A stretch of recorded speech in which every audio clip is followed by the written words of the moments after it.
Já, sportátturinn með ykkur hérna á þessu mánudagskvöldi og við höfum bara þetta áfram undir. Það á línuna komin Ian Jeffs, þjálfari hjá IBVF í knattspyrnunni. Komdu bless og sæll, Ian. Já, blessa. Hvernig hefurðu það? Bara gott. Já, kannski, ég vil ekki segja gott, bara svona alltilega eftir svona í gær. Ég ennþá leikmaður. Það var svolítið svekkjandi í gær. Já, það var mjög svekkjandi og þetta, já, þessi leikur gegn FH, þetta var svona frekar svekkjandi svona síðu stundu, það ekki? Jú, þetta var bara, ég veit ekki einu sinni hvað að segja, þetta var bara svona, bara eitthvað sem gerist og við sem leikmaður hafum engin stjórn í því, en þetta var bara svekkjandi og pyrrandi og allt þetta. Já.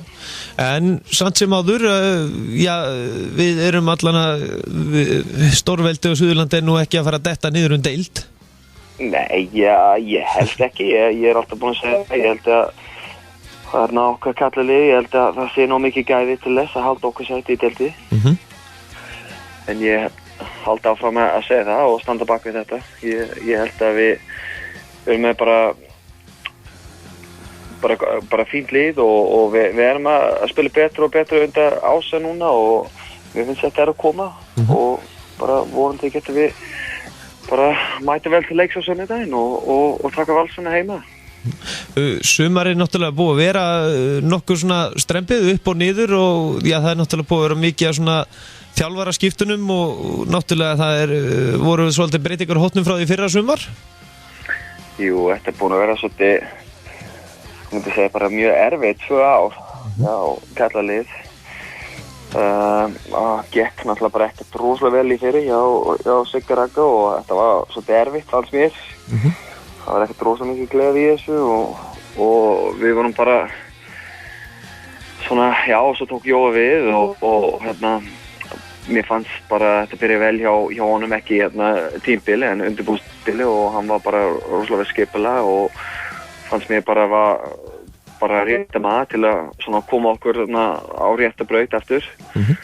En hérna, já, það kom náttúrulega bara upp með hann og hann þurfti að fara og þetta búin að vera svolítið erfið summi aftur og við þarfum bara að gera okkur bestu núna, halda okkur på deild og vonandi kemur eitthvað bara ljós eftir tímbili, Jói kemur aftur, eða kemur nýja mann að taka við og þá byrjar bara aftur upp á nulli. En stemningin í Vestmanni, hún alltaf svo sömu? Jú, stemning alltaf bara góð, finnst mér, en þetta búin að vera erfitt, það veit allir og við erum bara í botnbaráttu og við þurfum bara svona síðartu og reyna að klára þetta vel og bara halda okkur upp. Já, nákvæmlega. En kvennalið, nú luku þær keppni í Pepsi-deildinni og já, það má segja ef maður lítur yfir árangur liðsins þá ég má ekki bara fara nokkuð sátt frá sumrinu svona, já, þetta voru náttúrulega mjög ungt lið sem var þarna að spila fyrir IBVF núna. Jú, ég bara ánað með, ég held að við vorum spá svona í 7. sætinu fyrir mót og enda náttúrulega bara í 5. sæti og ég held yfir, ég er bara mjög ánað með þetta. Eins og þú sagðir, það var bara ung leikmenn sem fekk svona tækifæri og við misti af nokkra svona reynslu miklu leikmenn eins og Vesno og Nadia og nokkrar svona stelpur líka eins og Saga og já, þetta var svolítið að reyna bara að byggja þetta upp aftur og við fengum náttúrulega bara frá útlendingur, það var oft verið meira en það kom náttúrulega bara Chloe, Natasha og Senniga meitt líka bara í svona lokakafli við í móts og þetta var svolítið svona pínu erfitt en það var margir ung leikmenn sem hefur fengið tækifæri og ég er bara mjög ánægður með hvernig það er búin að standa sig. Og líka ef maður horfið til undirbúningstímabilið þá var kannski, já, svona svona það var nú ekkit auðveldast fyrir IBVF-liðið að ferðast í undirbúningstímabilinu. Jú, það var svolítið erfitt og við erum líka með mjög ung markmann sem fekk bara mikið tækifæri. Það Bryndís var náttúrulega bara á láni og það fór svolítið mikið tími í það að var hann að koma tilbaka eða ekki og hún náttúrulega bara stórum þáttin að þessu bara fyrir okkur, bara að vera með góða reynslu miklu markmann og Þetta var frekar svona erfitt tímabili og já, þetta ferðalag kikkaði svo inn líka en þetta ekkert nýtt fyrir okkur, við kann alveg bara vel við þetta og þetta á ekki hafa neitt svona stór áhrif á leikmennin. En ef maður horfir niður til yngri flokkana hjá ykkur og já, þá virðast þeir vera að gera skila góðu starfi í sumar? Jú, svona bæði og bara búið svona erfið hjá nokkra flokka og bara búin að gera svona fín hjá hinum en þetta bara eins og flest lið búin að vera svolítið upp og niður það og já, það bara það líka góða leikmenn sem á leiðinu upp. Og já, akademían, hún alltaf í fullum gangi hjá okkur? Jú, ég náttúrulega bara skólastjóri það og við erum búin að halda mjög vel útönda akademi, bæði í grunnskóla og framhaldsskóla og þetta alltaf eitthvað sem við erum að reyna svona að bæta við og gera betra með hvert ár og ég mjög ánægður með hvernig þetta að þróast og bara ár eftir ár finnst mér við erum að taka svolítið fram fyrir þessu. Og já, það náttúrulega svona ef þú lítur yfir hvernig svona framtíð akademíur þá þetta náttúrulega ekki tilvalið tækifæri fyrir efnilega knattspyrnumenn að koma til Vestmannaeyja og já, svona þjálfa sig upp sem atvinnumenn. Já, ég bara sammála því, menn þetta bara staðinn til að koma og einbytta sig á bara íþróttir, það segja bara handbolta eða fótbolta, að þú fá bara góða tíma og þú get bara mæta á morgunæfing fyrir skólan og það bara aðstæðan bara mjög góð í bæði fótbolta og handbolta til að æfa og svona ef þú stefna og vera svona afreksmenn og atvinnumann í fótbolta og handbolta, þetta bara mjög góð stað til að vera á. Og þetta eitthvað sem við erum að reyna að gera betra og fá svona fleiri leikmenn í kalla og kvennalið bara til að svona koma bara í akademi og fá svona aukaæfing og þetta bara eitthvað partin af þessu og bara plani hjá okkur. Nú kemur þú frá Englandi til IBVF 2003 svona uppalega, já hvað það svona sem heillaði mest svona við Vestmannaeyja? Þannig að við segja þetta aftur, þetta eins og samfatana. Nú kemur þarna 2003 til IBVF. Já. Hvað svona sem heillaði mest svona við Vestmannaeyja? Bara, þetta var svolítið erfitt, það var ekki sagt við okkur. Ég kom náttúrulega bara á lán frá Crew 2003.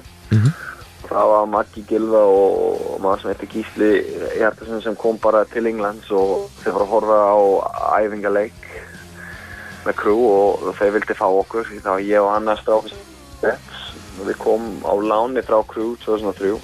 En þetta aldrei sagt við okkur fyrst að við vorum að koma til Vestmannaeyja. Það var sagt bara Ísland. Já.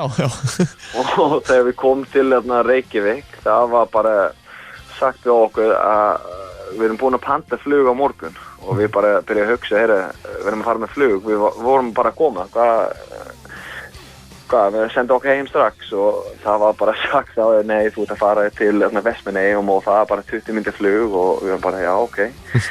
Og þá fórum við það bara daginn eftir og þetta var svolítið ævintýri, þetta bara í Vestmannaeyjum og bara sjá bara eyjunni í fyrst skipti en ég bara líður vel þetta, það bara svolítið rólegt þetta og þetta bara svona eitthvað sem ég fíla alveg bara vera svolítið lítið í eyjum og ég finnst það bara þetta hefur lítið áhrif á mig með öll þessi þetta ekki fyrir alla. Nei, en þetta eins og svona samfélagið í Vestmannaeyjum, þetta náttúrulega svo já það má segja þetta svolítið öðruvísi heldur en að vera annar staðar á landinu. Jú, ég búin að búa í Reykjavík í 3 ár þegar ég var í háskólanum það og þetta allt annað að vera í bænum og að vera í eyjum, ég samlaði því en þetta bara ég held fólk fíla þetta eða ekki, það bara hannig. Nákvæmlega. En já, svona rétt í lokin áður en ég sleppti það náttúrulega já, núna 3 leikir eftir og nú það ekki komið tími fyrir alla sunnlendinga að já, hvetja ykkur þessa 3 leiki í Pepsi-deild karla. Bara engin spurning, ég vil bara vonandi vera bara góð stuðning hérna á Hásteinsvelli á sunnudaginn og við þurfum bara þess til að halda okkur upp og þetta bara stór partin af þessu að stuðismenn bara bak við okkur. Vonandi getum við erum búin að spila en náttúrulega bara finnst mér bara miklu betra á heimavöllin og við erum búin að fá flest af okkur stigana á heimavöllin og vonandi getum við halda áfram í því. Við erum alltaf með 2 heimileikin eftir af þessi 3. Og vonandi getum við ná eitthvað stig og halda okkur upp á. Já, nákvæmlega. Svona, árin ég slepp þér þá verði ég nú að spyrja, þú fylgist væntanlega náttúrulega með enska boltanum, áttu eitthvað svona upp á slið þarna í úrvalsdeildinni? Jú, ég Everton maður. Nú ertu Everton maður? Já, ég var mjög glaður helgina. Þannig að þið fyrirliðina sunnan, Andi Pjú og þú, þið náðu ansið vel saman eða ekki þegar kemur að fylgjast með enska boltanum? Já. Það ég má segja það. Nákvæmlega. Herðu, en Ian, þakka kærlega fyrir að gefa okkur tíma og bara við ætlum að þakka sérstaklega vel fyrir að hafa skilað þessum frábæra árangri hjá kvennaliðinu okkar í sumar. Já, takk fyrir þetta og bara gangi vel. Takk sömuleiðis. Yes, takk. Já, sportátturinn alveg að taka enda en við getum ekki sleppt þessum þætti án þess að tala körfuboltann og ég að fara að reyna ná sambandi á Benedikt Guðmundsson, hinn mikla höfðingja, var ekki langt. FM Suðurland frá Suðurlandi. Og það voru náttúrulega leikir í körfuboltanum í kvöld og